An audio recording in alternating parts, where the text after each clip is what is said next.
بسم اللہ الرحمن الرحیم وبہ نستعین السلام علیکم ورحمۃ اللہ وبرکاتہ۔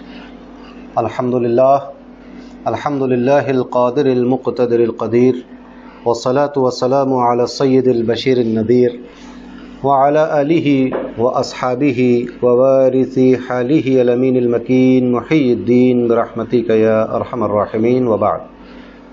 اعوذ باللہ من الشیطان الرجیم، بسم اللہ الرحمن الرحیم۔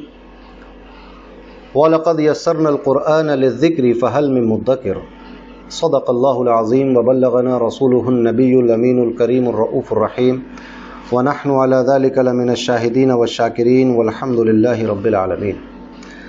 قال اللہ تبارک وتعالی مخبرا وآمرا تکریما لحق نبیہ وتعظیما ان اللہ وملائکتہ یصلون علی النبی یا ایہا الذین آمنوا صلوا علیہ وسلموا تسلیما۔ اللہم صلی وسلم وزد وبارک علیہ وعلی آلہ واصحابہ ووارث حالہ وعلی من لدیہ صلاۃ و سلاما علیک یا رسول اللہ یا حبیب اللہ۔ اللہ تبارک و تعالیٰ کا فضل و احسان کہ اس نے ہمیں اور آپ کو اپنی اس مقدس کتاب کو پڑھنے اور سمجھنے کی توفیق عطا فرمائی۔ اللہ تبارک و تعالیٰ سے دعا ہے کہ اس کتاب کا صحیح فہم عطا فرمائے اور اس پر عمل کرنے کی توفیق عطا فرمائے، آمین یا رب العالمین۔ پچھلی آیت کی تفسیر میں آپ نے سنا تھا کہ نبی کریم صلی اللہ علیہ وسلم کی شان میں کوئی ایسا کلمہ یا جملہ نہ بولا جائے جو ان کی شان کے لائق نہیں ہے۔ اللہ تبارک و تعالیٰ نے اس لفظ کو بیان کر کے اس لفظ کو کہنے سے منع فرما دیا، بلکہ اس کی جگہ ایک دوسرا لفظ اللہ تبارک و تعالیٰ نے ارشاد فرمایا کہ نبی کریم صلی اللہ علیہ وسلم کو ان کے شایان شان الفاظ کے ذریعے ہی مخاطب کرنا چاہیے، ذکر کرنا چاہیے۔ فرمایا تھا کہ رائنا نہ کہو بلکہ کیا کہو، انظر نہ کہو۔ تو اللہ تبارک و تعالیٰ نے اپنے حبیب صلی اللہ علیہ وسلم کی شان اقدس میں بولے جانے والے الفاظ اور لہجوں، ایک دوسری آیت میں لہجے تک کی بات کہہ دی ہے کہ اس لہجے میں بھی ان کو نہ پکارو جس میں آپس میں ایک دوسرے کو پکارتے ہو۔ آگے وہ آیت آئے گی جب اس کا مقام آئے گا۔ تو اللہ تبارک و تعالیٰ اپنے حبیب محمد مصطفیٰ صلی اللہ علیہ وسلم کا ادب سکھا رہا تھا، اور یہ بتا دیا اس نے کہ دردناک عذاب انکار کرنے والوں کے لیے ہے، وَلِلْكَافِرِينَ عَذَابٌ عَلِيمٌ۔ دردناک عذاب کس کے لیے ہے؟ جو انہوں نے انکار کر دیا، اللہ اور رسول کو نہیں مانا، جو کافر ہو گئے۔ آگے اللہ تبارک و تعالیٰ ارشاد فرماتا ہے، آیت نمبر 105 سورہ بقرہ، اعوذ باللہ من الشیطان الرجیم، بسم اللہ الرحمن الرحیم۔ ما يود الذين كفروا من اهل الكتاب ولا المشركين ان ينزل عليكم من خير من ربكم والله يختص برحمته من يشاء والله ذو الفضل العظیم، صدق اللہ العظیم۔ اللہ تبارک و تعالیٰ نے ارشاد فرمایا، اس کا مفہوم و ترجمہ سنتے چلیے۔ اے مسلمانوں، نہ تو اہل کتاب کے کافر، دیکھیے، نہ تو اہل کتاب کے وہ لوگ کہ جو انکار کرنے والے ہیں۔ کافر کا مطلب کیا ہوا؟ جنہوں نے انکار کر دیا، جنہوں نے قرآن پر ایمان نہیں رکھا، جنہوں نے نبی کریم صلی اللہ علیہ وسلم کو نبی نہیں مانا، جنہوں نے اللہ تبارک و تعالیٰ کی نشانیوں کو جھٹلا دیا۔ تو اے مسلمانوں، نہ تو اہل کتاب کے کافر چاہتے ہیں اور نہ ہی مشرک، نہ تو مشرک چاہتے ہیں نہ اہل کتاب کے کافر چاہتے ہیں، کیا کہ تمہارے اوپر تمہارے رب کی طرف سے کوئی بھلائی اتاری جائے۔ پتہ چلا کہ اہل کتاب کے منکرین جو تھے اور مشرکین یہ نہیں چاہتے کہ اللہ کی طرف سے مومنوں پر، مسلمانوں پر کوئی خیر اتاری جائے، کوئی بھلائی اتاری جائے، حالانکہ اللہ جسے چاہتا ہے اپنی رحمت کے ساتھ خاص فرما لیتا ہے، اور اللہ بڑے فضل والا ہے۔ اس آیت کریمہ میں ارشاد فرمایا۔ تو اہل کتاب کے منکر اور کافر اور مشرک نہیں چاہتے تھے کہ بھلائی اور کوئی خیر کی بات اتاری جائے۔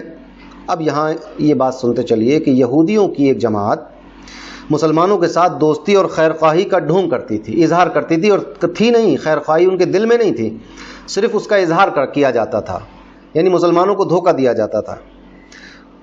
تو ان کے رد میں یہ آیت کریمہ نازل ہوئی کہ مسلمانوں، یہ جو زبان سے تمہاری خیر خواہی چاہتے ہیں، زبان سے تمہاری بھلائی کا اظہار کرتے ہیں، دراصل یہ تمہارے خیر خواہ نہیں ہیں، یہ تمہارے دوست نہیں ہیں، تمہاری بھلائی نہیں چاہتے، یہ تمہارا نقصان چاہتے ہیں۔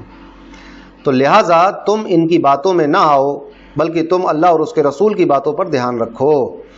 تو بتا دیا گیا کہ یہ اللہ تبارک و تعالیٰ نے اس بات کا رد فرما دیا کہ یہ جھوٹے ہیں، یہ تمہاری بھلائی نہیں چاہتے، بلکہ صرف زبان سے تمہیں دھوکہ دینے کے لیے تمہاری خیر خواہی کا اظہار کرتے ہیں۔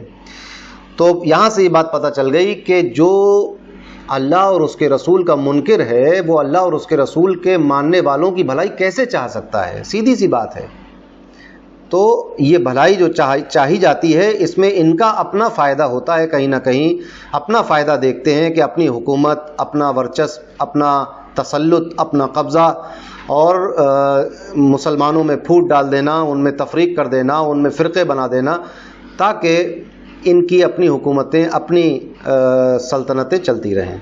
تو یہاں بتا دیا گیا کہ اللہ تبارک و تعالی نے ان کی سازش کا پردہ فاش کر دیا۔ اللہ جانتا ہے جو ان کے دلوں میں ہے اور وہ جانتا ہے جو یہ ظاہر کرتے ہیں۔ یہ پچھلی آیتوں میں آپ نے سنا، تو یہ بات سمجھ میں آ گئی کہ یہ لوگ مسلمانوں کے خیر خواہ نہیں ہیں، یہ صرف زبان سے اس کا اظہار کرتے ہیں تاکہ مسلمانوں کو دھوکہ دیا جا سکے۔ اب یہاں سے ایک نیا مضمون اس آیت کریمہ میں شروع ہو رہا ہے، آیت نمبر 106 میں۔ بہت کام کی بات ہے اور ہر مسلمان کو یہ توجہ دینی چاہیے اور سمجھنا چاہیے کہ قرآن پر لوگ نئے نئے اعتراضات کر رہے ہیں، قرآن کی آیات کا غلط مفہوم اور غلط مطلب بیان کیا جا رہا ہے، اور قرآن کو مشکوک کرنے کی کوشش کی جا رہی ہے، جبکہ یہ ساری کوششیں ناکام ہیں۔ قرآن ان کی اس بے بنیاد کوششوں سے مشکوک نہیں ہوگا۔ قرآن کی حفاظت کا ذمہ اللہ تبارک و تعالیٰ نے لیا ہے۔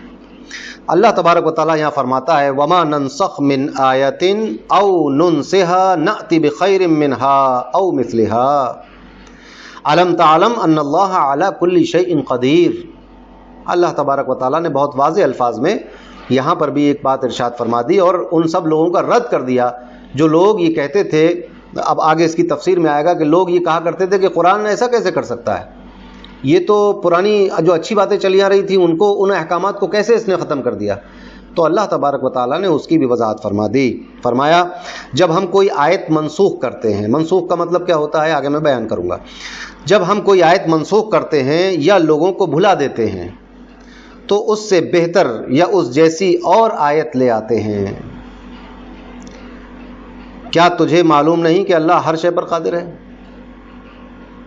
علم تعلم، کیا تمہیں یہ نہیں معلوم ان اللہ علی کل شیء قدیر، کہ اللہ تبارک و تعالیٰ ہر شے پر قادر ہے، ہر چیز اس کی قدرت میں آتی ہے۔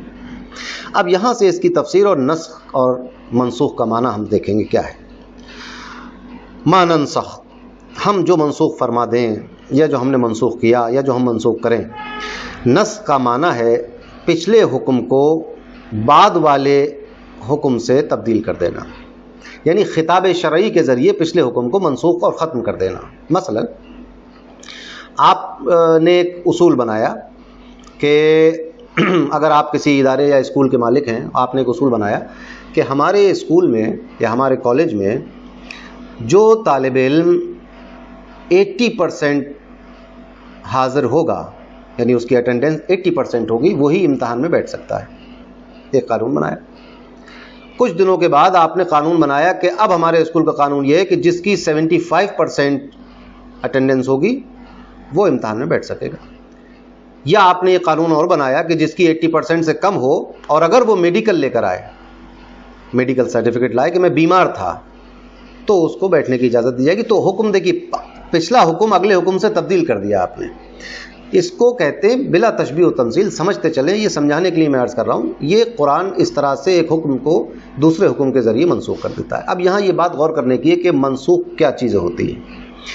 صرف احکامات ہی منسوخ ہو سکتے ہیں، خبریں، پرانے واقعات یا مستقبل کی خبریں منسوخ نہیں ہو سکتی ہیں۔ قرآن کریم میں جو پرانے انبیاء کرام کے جو واقعات بیان کیے یا جو خبریں دیں یا جو مستقبل کی خبریں دیں، وہ ان کا منسوخ ہونے سے کوئی تعلق نہیں ہے۔ منسوخ صرف احکامات ہوتے ہیں، یعنی ایسا کرو یا ایسا مت کرو۔ اوامر و نواہی انہیں کہا جاتا ہے۔ اوامر یعنی جن کو کرنے کا حکم دیا گیا، نواہی جن سے روکنے کا حکم دیا گیا، ایسا مت کرو۔ تو یہی چیزیں منسوخ ہوں گی۔ عقائد کی کوئی بھی بات منسوخ نہیں ہوتی، نہ تو خبریں منسوخ ہوتی ہیں، نہ عقائد کی کوئی بات، جیسے لا الہ الا اللہ، یہ کبھی منسوخ نہیں ہوگا۔ محمد الرسول اللہ، یہ کبھی منسوخ نہیں ہوگا۔ اللہ کی کتابوں پر ایمان لاؤ، یہ کبھی منسوخ نہیں ہوگا۔ ٹھیک ہے، تو عقائد کی باتیں منسوخ نہیں ہوتی، خبریں منسوخ نہیں ہوتی۔ کیا منسوخ ہوتا ہے؟ احکامات منسوخ ہو سکتے ہیں۔ اور وہ کس طرح منسوخ ہوں گے؟ احکامات خطاب شرعی کے ذریعے، یعنی وحی الہی کے ذریعے منسوخ ہوں گے. نبی کریم صلی اللہ علیہ وسلم کی زبان مبارک سے ارشاد ہوگا تو منسوخ مانا جائے گا. ٹھیک. اب نسخ نہیں آ سکتی, کوئی چیز منسوخ نہیں ہو سکتی, جو ہونا تھا وہ ہو چکا. اب صرف آپ تلاش کر سکتے ہیں, ڈھونڈ سکتے ہیں کہ کیا منسوخ ہوا اور کیا باقی رہا. اب چونکہ نبی کریم صلی اللہ علیہ وسلم کی ظاہری حیات نہیں ہے, لہٰذا اب کوئی چیز, کوئی وحی نہیں آئے گی اور اب کوئی چیز منسوخ نہیں ہوگی. آپ صرف تلاش کر سکتے ہیں کہ کیا ہو چکا ہے, کیا منسوخ ہو گیا, کس حکم کے مقابلے میں دوسرا حکم آ گیا, بس یہ تلاش کر سکتے ہیں. اب کوئی چیز منسوخ نہیں کر سکتا کوئی شخص, اس کے لیے خطاب شرعی ضروری ہے. اب یہ تمہید آپ سمجھ گئے تو اب سنیے کہ تمام سابقہ حکم کو کسی بعد والی دلیل شرعی سے یعنی خطاب شرعی سے اٹھا دینا, ختم کر دینا. اور یہ حقیقت میں سابقہ حکم کی. اب آپ یہاں پر ایک سوال یہ ہوتا ہے, اللہ تبارک و تعالیٰ نے, دیکھیے بہت غور سے سنیے گا آج کا درس, یہ علوم قرآن کی باتیں بھی اس میں آئیں گی اور بہت سے اصول بھی اس میں بیان ہو سکتے ہیں. اللہ تبارک و تعالیٰ نے جب ایک حکم منسوخ کیا تو ایک اعتراض کو یہ کر سکتا ہے کہ اگر اللہ کے علم میں یہ ہوتا کہ یہ حکم زیادہ دیر تک نہیں چلانا ہے تو یہ حکم دیا کیوں؟ ایک سوال اٹھا نا. یہ سوال بے بنیاد ہے, کیونکہ منسوخ ہونے والا حکم جو ہوتا ہے اللہ تبارک و تعالیٰ کے علم میں ہے کہ یہ حکم کتنے دن تک چلانا ہے. تو دراصل جو چیز منسوخ ہوتی ہے وہ جو حکم منسوخ ہوا دراصل وہ اس حکم کی انتہا تھی کہ یہیں تک چلنا تھا یہ حکم. ایسا نہیں ہے کہ اللہ تبارک و تعالیٰ کو معلوم نہیں تھا کہ یہ حکم جو ہے 2 سال تک نہیں چلے گا اور 2 سال کے بعد بدلنا پڑے گا. ایسا نہیں ہے, اس کو معلوم تھا کہ یہ حکم 2 سال کے بعد میں بدلوں گا اور 2 سال تک یہی حکم چلانا ہے جو اللہ نے چلایا, اور اس کے بعد جب اس کا وقت پورا ہو گیا تو اللہ تعالیٰ نے اس کو منسوخ کر دیا اور اس سے بہتر یا اس جیسا کوئی دوسرا حکم دے دیا ہمیں. اس کی تفصیل جب آئے گی تو آپ خوب سمجھ میں آئے گا. تو یہ دراصل سابقہ حکم کی انتہا کا بیان ہوتا ہے کہ یہاں مدت ختم ہو گئی اس حکم کی, اب یہاں سے دوسرا حکم شروع ہوگا. اس آیت کریمہ کا شان نزول یہ ہے کہ قرآن کریم نے گزشتہ شریعتوں اور کتابوں کو منسوخ کر دیا تو کفار کو بڑی وحشت ہوئی. اہل کتاب جو تھے پرانے, ان میں سے جو لوگ ایمان نہیں لائے تھے انہیں بڑی وحشت ہوئی کہ ارے ساری کتابوں کے حکم کو منسوخ کر دیا. تو انہوں نے اعتراضات کیے. اس پر یہ آیت نازل ہوئی اور بتایا گیا کہ منسوخ بھی اللہ کی طرف سے ہے, ایسا نہیں ہے کہ کوئی دوسرا منسوخ کر لے گا اس کو, اللہ کی طرف سے. یہاں پر ایک بات میں عرض کر دوں, جو نبی کریم صلی اللہ علیہ وسلم نے منسوخ کیا یعنی احادیث کے ذریعے جو حکم منسوخ ہوئے دراصل وہ بھی اللہ کی طرف سے ہی منسوخ ہوئے ہیں. پچھلی تفسیر میں آپ نے سنا کہ نبی کریم اپنی طرف سے اپنی خواہش کے مطابق کلام نہیں کرتے.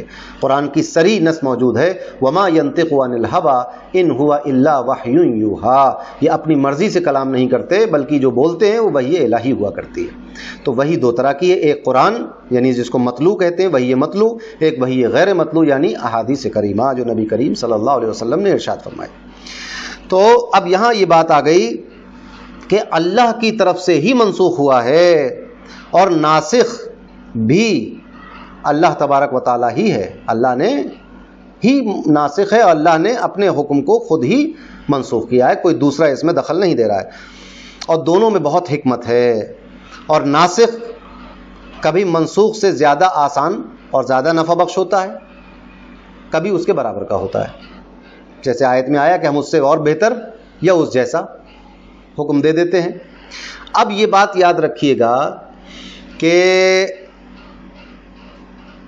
ناسخ اور منسوخ میں ایک اصولی بات یہ یاد رکھیے گا کہ ناسخ جو منسوخ کر دے, منسوخ جو ختم ہو جائے, جو ختم ہوا حکم اس کو منسوخ کہیں گے, اور جس نے ختم کیا اس کو ناسخ کہیں گے.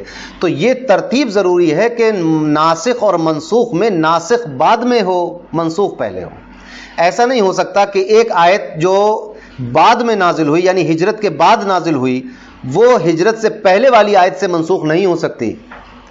اس کے لیے تأخر زمانی چاہیے, یعنی زمانہ بعد والا چاہیے. یہ ہو سکتا ہے کہ ہجرت سے پہلے کا حکم ہجرت کے بعد جو آیت نازل ہوئی اس سے منسوخ ہو گیا, مگر ایسا نہیں ہوگا کہ ہجرت کے بعد والی آیت اور بعد والا حکم ہجرت کے پہلے والی آیت سے پہلے والے حکم سے منسوخ ہو جائے. ایسا نہیں ہوگا. اس میں زمانے کا تاخر یعنی زمانے کا بعد ہونا, جو ناسخ ہے وہ بعد میں آئے, منسوخ کب ہونا پہلے چاہیے, ناسخ بعد میں. اب سمجھ میں آئی بات آپ کو کہ جو حکم منسوخ ہو رہا ہے اس کا سابق ہونا ضروری ہے ناسخ سے, ایسا نہیں ہو سکتا کہ ناسخ تو پہلے نازل ہو گیا ہو اور منسوخ بعد میں ہو. یہ ٹیکنیکل بات ہے. آپ کی سمجھ میں آئی بات؟ ٹھیک. تو یہاں اس کا بھی دھیان رکھنا چاہیے. اور یہ ایک اس میں بہت حکمت ہے اور یہ ایک بالکل نیچرل بات ہے. اس میں کوئی بھی اعتراض کی گنجائش نہیں ہے. اللہ تبارک و تعالیٰ نے جب جس حکم کی مدت پوری ہو گئی تو اس کی جگہ دوسرا حکم نازل فرما دیا. آسانی کے لیے یا تو بہت آسان ہو گیا یا اس جیسا رہا یا ثواب بڑھا دیا گیا, نفع زیادہ کر دیا گیا اس میں. کفار کا اعتراض تو جہالت اور ناسمجھی کی وجہ سے تھا. جو کافرین اور مشرکین جو اعتراض کر رہے تھے وہ تو ناسمجھی اور جہالت کی وجہ پر تھا. لیکن اہل کتاب, چونکہ ان کے پاس کتاب موجود تھی, توریت اور انجیل تھی ان کے پاس, زبور تھی ان کے پاس, تو اہل کتاب تو یہ جانتے تھے کہ کتاب میں یہ ہوتا آیا ہے. انجیل نے بہت سارے تورات کے حکم منسوخ کر دیے اور ایک نئی شریعت لے کر آئے حضرت عیسیٰ علیہ الصلوۃ والسلام. تو پتہ یہ چلا کہ یہ چلی آ رہی تھی کہ پرانی شریعت کو نئی شریعت منسوخ کر دیتی ہے, اس کی کچھ باتیں اس میں بدل جاتی ہیں آ کر. تو اہل کتاب کا اعتراض کرنا یہ تو صرف حسد اور جلن اور بغض اور عداوت پر ہی مشتمل تھا. کفار و مشرکین جن کے پاس کوئی کتاب نہیں تھی ان کا تو سمجھ میں آتا ہے کہ وہ جہالت نہ دانستہ طور پر نہیں جانتے تھے, نہ سمجھی تھی ان کی. مگر اہل کتاب بھی یہ اعتراض کریں, ان کو یہ اعتراض نہیں کرنا چاہیے تھا, کیونکہ حضرت آدم علیہ الصلوۃ والسلام کی شریعت کے بہت سے احکام تو وہ بھی منسوخ مانتے ہیں. یعنی اہل کتاب جو ہیں یہودی, یہ حضرت آدم علیہ السلام کی شریعت کے بہت سے احکام تو تم خود منسوخ مانتے ہو, تو پھر تمہیں اعتراض کرنے کی کیا ضرورت ہے؟ بات سمجھ میں آئی آپ کی؟ یعنی توریت نے پرانے احکامات منسوخ کیے تو آپ کہہ رہے ہیں ٹھیک ہے, اور قرآن نے توریت کے بہت سے احکامات منسوخ کر دیے تو آپ کو ہضم نہیں ہو رہی یہ بات. یہ کیا بات ہوئی بھائی؟ جس طرح حضرت آدم کو اللہ نے شریعت دی تھی, اسی طرح حضرت ابراہیم کو بھی اللہ نے دین دیا, حضرت موسیٰ علیہ الصلوۃ والسلام کو بھی اللہ نے دیا, حضرت عیسیٰ علیہ الصلوۃ والسلام کو بھی اللہ نے دیا, اور ہمارے آخری نبی محمد مصطفیٰ صلی اللہ علیہ وسلم کو بھی اللہ نے ہی دیا ہے. تو اب یہ کہنا کہ حضرت آدم کے حکم کو حضرت موسیٰ نے منسوخ کر دیا, یہ بات ٹھیک نہیں ہے. حضرت آدم کو جو حکم ہوا تھا وہ بھی اللہ کی طرف سے تھا, اور حضرت موسیٰ کی شریعت میں جو منسوخ ہوا یہ بھی اللہ کی طرف سے ہوا ہے. بات آپ سمجھ گئے کہ منسوخ اور ناسخ کا معاملہ یہ اللہ تبارک و تعالیٰ کی طرف سے ہے. تو جب اہل کتاب سے ہم یہ سوال کرتے ہیں کہ اگر آپ کو یہ اعتراض ہے کہ قرآن نے پرانی شریعتوں کو منسوخ کر دیا, تو پھر ہم آپ سے سوال کرتے ہیں کہ جب آپ کی کتاب میں پرانی شریعت کے احکامات منسوخ ہوئے تو آپ نے اعتراض کیوں نہیں کیا؟ آپ تو جانتے ہیں کہ یہ سنت الہیہ ہے کہ اللہ تبارک و تعالیٰ جب جانتا ہے کہ اس حکم کی مدت پوری ہو گئی تو وہ نیا حکم صادر فرماتا ہے, اور آپ تو اس کو جانتے تھے, آپ اہل کتاب ہیں, آپ کا اعتراض کرنا کوئی بات سمجھ میں نہیں آتی. جیسے مثلا حضرت آدم علیہ الصلوۃ والسلام کی شریعت میں بھائی بہن کی شادی جائز تھی, ٹھیک ہے, بعد میں منسوخ ہو گئی, آپس میں نکاح ہو جاتا تھا.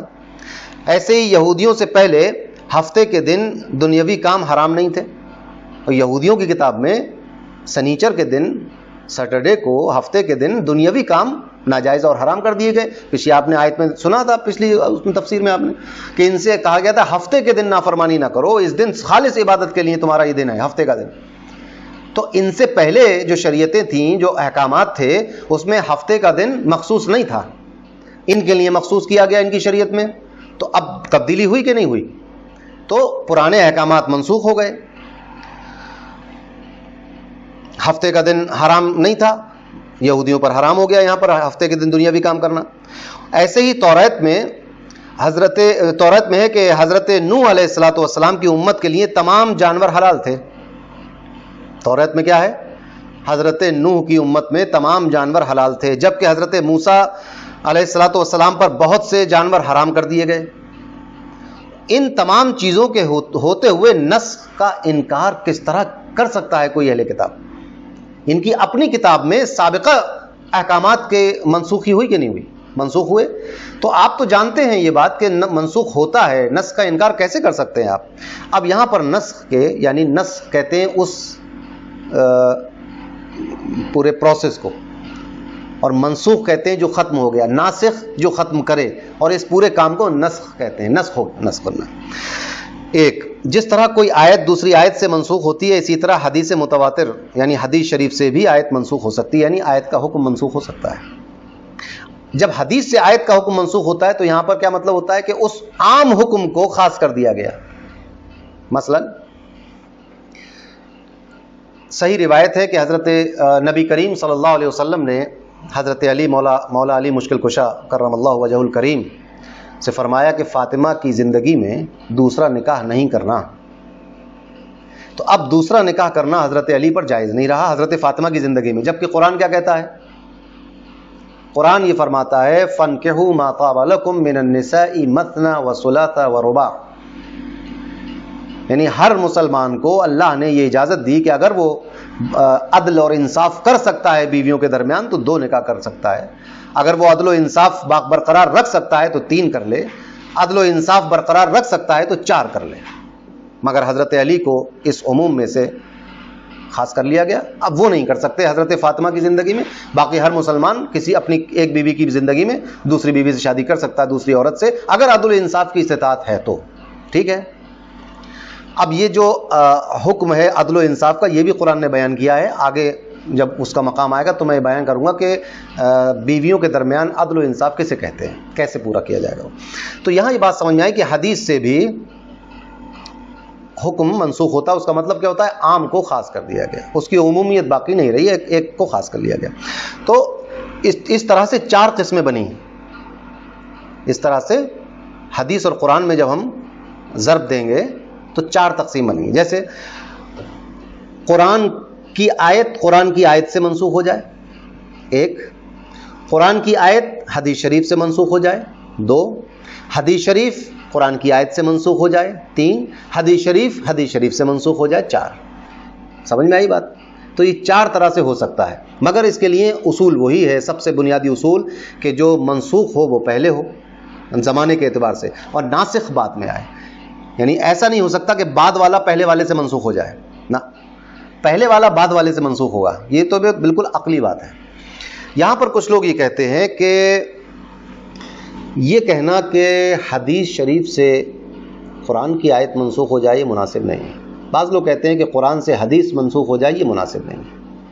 وہ اس وجہ سے وہ یہ کہتے ہیں کہ اگر قرآن کی آیت سے حدیث کا کوئی حکم منسوخ ہوا تو اس کا مطلب یہ ہوگا کہ سب سے پہلے تو قرآن نے ہی حدیث کو جھٹلا دیا، انکار کر دیا اس کا کہ یہ کام نہ کرو جو حدیث میں آیا ہے.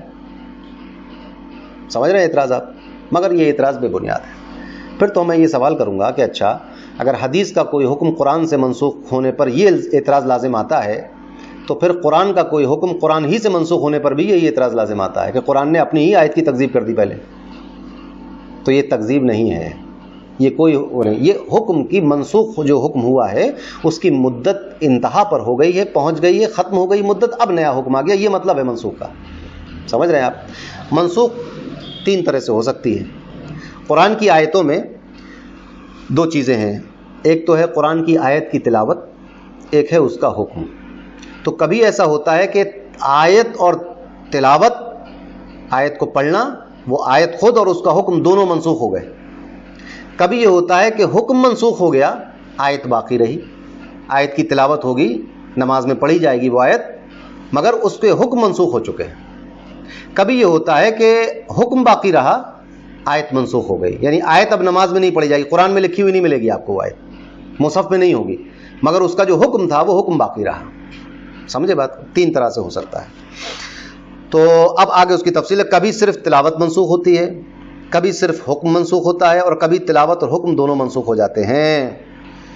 اب امام بہقی کی دلائل النبوہ میں سے میں ایک کوٹ کر رہا ہوں. بہقی شریف میں ہے کہ ایک انصاری صحابی کسے کہتے ہیں؟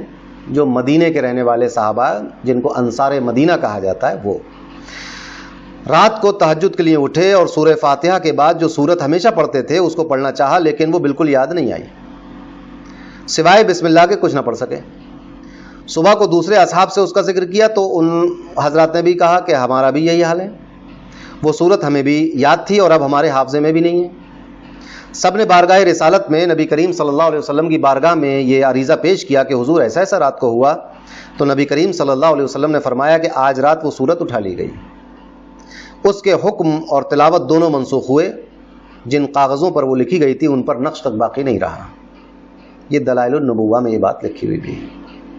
اور اگر اس کو کوئی نہیں مانتا ہو تو نہ مانے، یہ بات بالکل برحق ہے.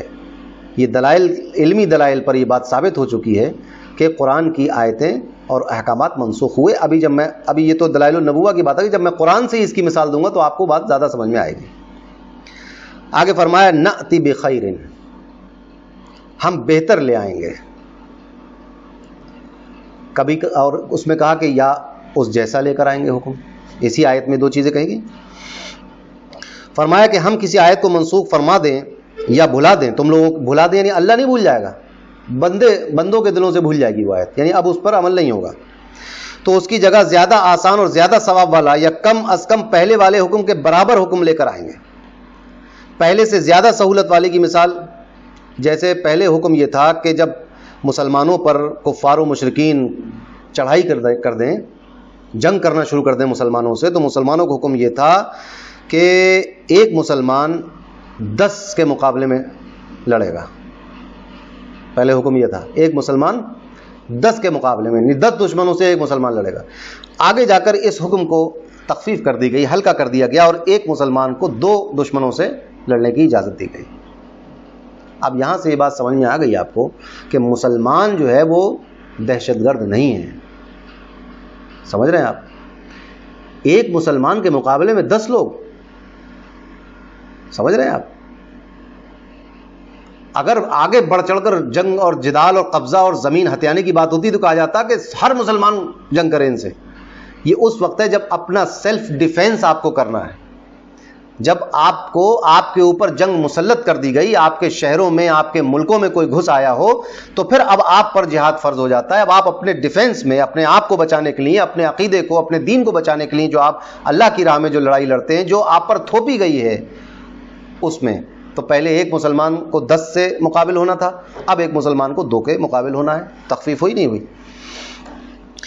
اور ایک مثال میں آپ کو دوں. پہلے لوگ مسلمان جو تھے وہ بیت المقدس کی طرف منہ کر کے نماز پڑھتے تھے. آپ سب جانتے ہیں، قرآن کی آیتیں بھی ہیں اس پر کہ تبدیل ہو گیا قبلہ. تو قبلہ تبدیل ہوا تو پہلے کہاں پڑھتے تھے منہ کر کے؟ بیت المقدس کی طرف. تو بیت المقدس کی طرف منہ کر کے نماز پڑھو، اس پر قرآن کی کوئی آیت نہیں. سمجھ رہے ہیں آپ؟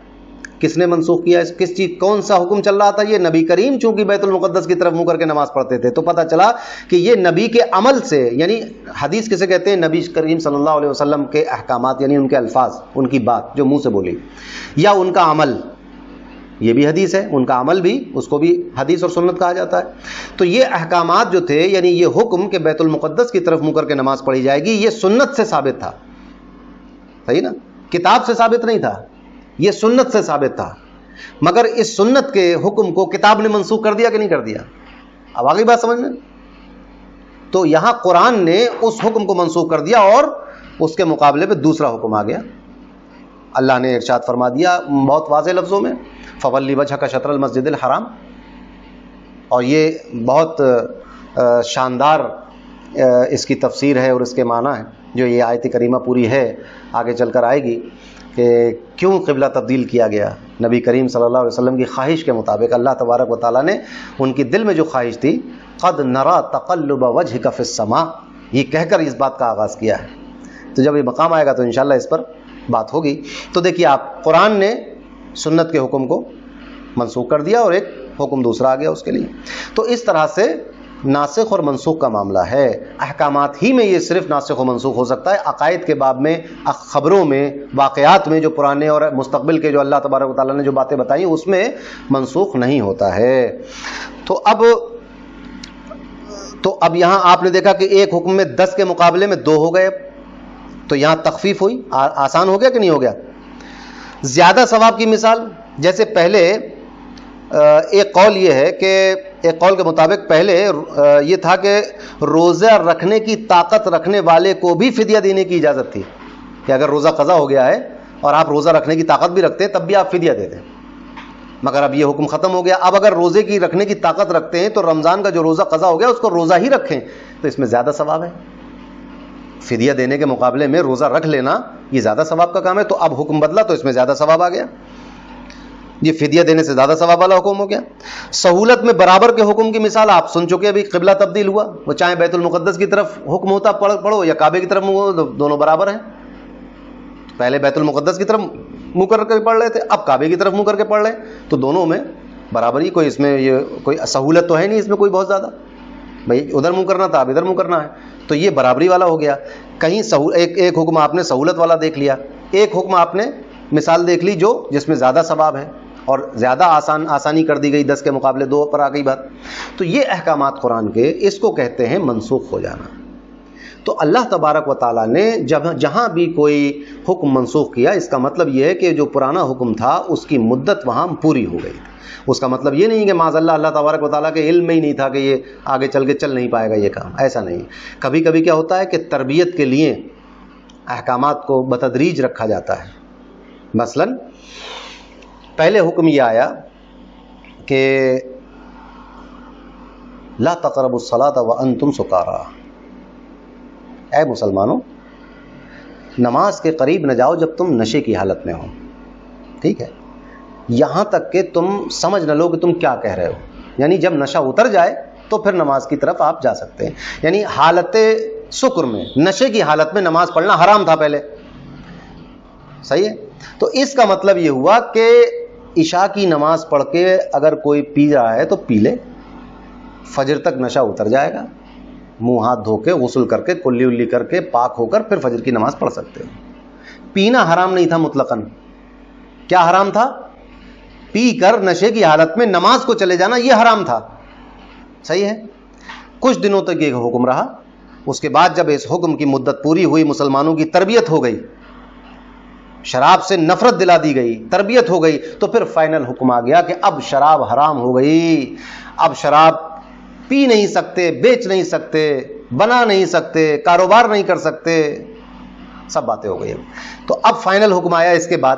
تو جب یہ بعد والا حکم آیا تو یہ پہلے والا حکم ہو گیا منسوخ کہ اب نماز میں نہ جانا. اب کوئی یہ نہیں کہہ سکتا کہ ہم شراب پی رہے ہیں، نماز تھوڑی جا رہے ہیں پڑھنے کے لیے، ہم تو بغیر ایسے ہی پی رہے ہیں، عشاء کے بعد پی رہے ہیں اور فجر تک نشہ اتر جائے گا. اب نہیں چلے گی یہ لاجک، کیونکہ اب ایک حکم آ چکا ہے اس کے بعد کہ اب شراب حرام ہو چکی ہے. صراحتاً شراب کو حرام کر دیا اللہ نے. صحیح ہے. اور پوری آیت اس کے لیے نازل فرما دی کہ شراب حرام کر دی، اور شراب میں کیا کیا نقصانات ہیں وہ بھی بتا دیا. عداوت ڈال دیتی ہے، دشمنی ڈال دیتی ہے، اللہ کی ذکر سے دور کر دیتی ہے مسلمانوں کو. یہ سب بیان کر کے اللہ نے کہا کہ حرام ہوگا. صحیح ہے. اور شراب کے ساتھ ساتھ کچھ مشرکانہ کاموں کو بھی اللہ نے جوڑ کے بیان کیا ہے کہ یہ شراب کیسے حرام ہے، جیسے وہ مشرکانہ کام حرام ہے. پوری آیت کریمہ اللہ نے نازل فرمائی. تو پہلے حکم کیا تھا؟ نماز میں نہ جاؤ اگر نشے میں ہو. اب کیا حکم آ گیا؟ اب نشہ کر ہی نہیں سکتے. تو تربیت مسلمانوں کی ہو گئی تھی، اب فائنل حکم آ گیا. تو کبھی یہ حکمت ہوتی ہے، کبھی کوئی نہ کوئی حکمت ہوتی ہے اس کے اندر. تو وہ مدت پوری ہو جاتی ہے سابقہ حکم کی، تو وہاں پر نیا حکم آ جاتا ہے. اس کو کہتے ہیں کہ یہ منسوخ ہو گیا. اب تلاوت منسوخ ہونے کا مطلب یہ ہے کہ وہ آیت قرآن کریم میں آپ کو نہیں ملے گی، اس آیت کو نماز میں نہیں پڑھا جائے گا. صحیح ہے. حکم خالی حکم منسوخ ہو گیا کا مطلب یہ کہ آیت برقرار رہے گی، قرآن میں لکھی رہے گی، نماز میں بھی پڑھنے کی اجازت ہے، قرآن میں موجود بھی ہے، مگر اس سے جو حکم سمجھ میں آ رہا تھا وہ منسوخ ہو گیا. اب اس پر عمل نہیں ہوگا. جیسے لا تقربوا الصلاۃ وانتم سکارى قرآن میں موجود ہے، نماز میں پڑھ سکتے ہیں، اس کو پڑھتے ہیں، قرآن کی آیت ہے، مگر یہ حکم منسوخ ہو گیا ہے. اب حکم وہ آ گیا ہے کہ اب شراب حرام ہو گئی. ٹھیک ہے، بات سمجھ میں آ گئی. تو اب آپ سمجھے کہ ناسخ اور منسوخ کیا. یہ بہت اہم مسئلہ ہے قرآن کے ساتھ سمجھنے کے لیے. اسی طرح بہت ساری آیات ہیں، بہت سارے احکامات ہیں جو منسوخ کر دیے گئے، ان سے بہتر احکامات آ گئے یا ان جیسے احکامات دوسرے آ گئے. تو یہ اللہ تبارک و تعالیٰ کی حکمت کاملہ کا اثر ہے. اور اللہ نے فرمایا کہ اللہ پر تم اس بات پر اعتراض کیسے کر سکتے ہو کہ اللہ نے بدل دیا حکم. فرمایا ان اللہ علی کل شیء قدیر، ہر چیز پر قادر ہے. آدم علیہ الصلوۃ والسلام کے زمانے میں اس کی شریعت میں بھائی بہنوں کے نکاح جائز تھے، اللہ نے بعد میں حرام کر دیے. پہلے سنیچر کے دن کام، دنیاوی کام حرام نہیں تھے، مگر بنی اسرائیل پر حرام کر دیے. پہلے ایک امت میں کوئی جانور حرام نہیں تھا کھانا، مگر بعد میں بہت سارے جانوروں کو حرام کر دیا.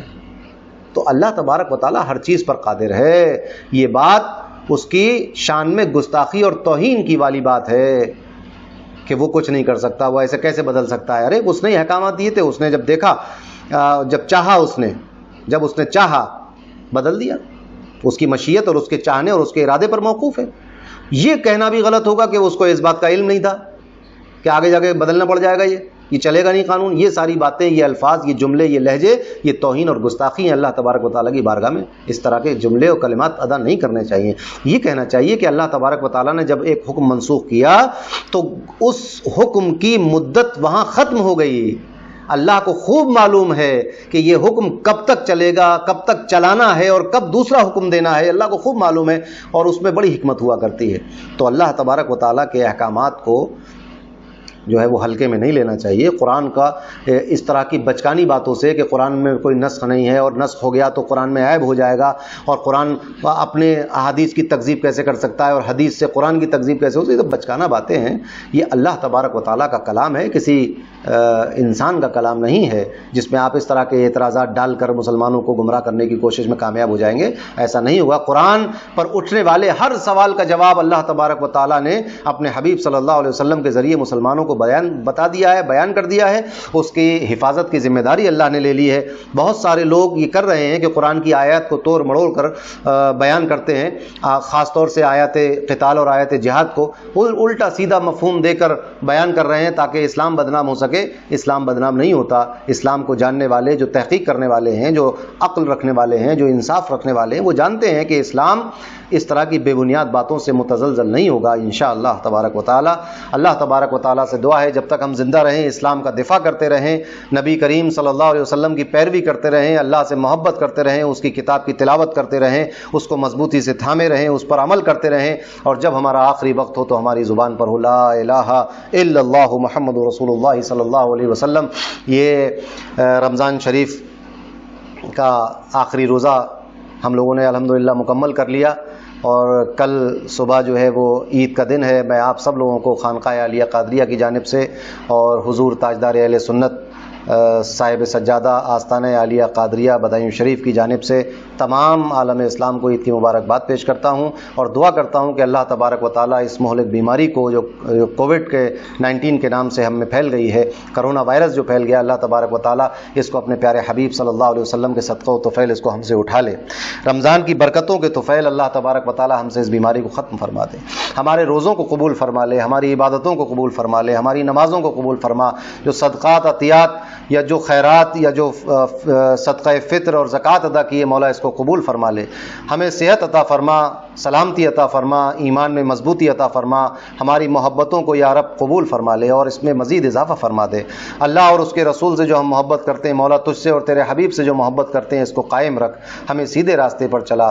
آمین اللہم آمین برحمتک یا ارحم الراحمین. وآخر دعوانا الحمدللہ رب العالمین. السلام علیکم.